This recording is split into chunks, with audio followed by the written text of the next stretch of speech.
Hello, my friends. I'm Jay Wolf, pastor of Montgomery's First Baptist Church. We are in a very unique season within our lives, within our country, within our world.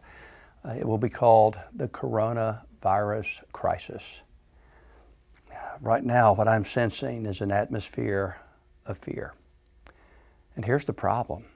Franklin Delano Roosevelt got it right. One of the greatest things to fear is fear itself.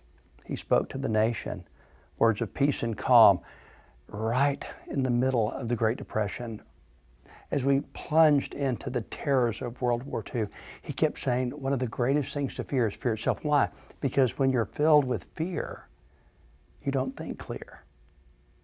That's why the Bible says time and again, fear not.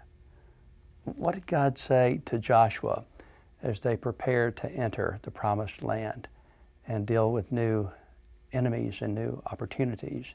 He said, be strong and courageous. Do not be fearful or dismayed, because I'm with you as you go. Let those solid words of faith ring in your spirit.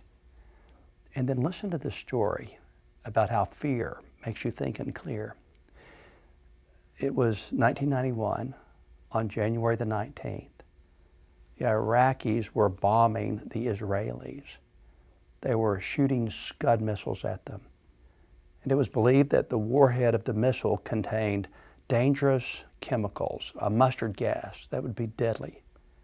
So the Israelis went out, and by the thousands, they purchased gas masks. Well, when the rain of missiles started to hit, not one Israeli died from those missiles. But on January the 19th, 3 Israelis died from fear. Because when the bomb started to hit, they were so afraid, they were so terrified, they were so panicky, they didn't read the instructions on the gas mask. They put them on wrong, and 3 people died from asphyxiation, and another dozen died from heart attacks. Fear is deadly. It's a toxin. One of the greatest things to fear is fear itself.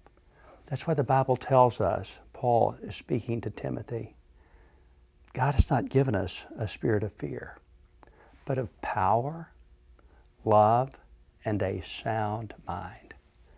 So choose faith over fear so that you can think clear.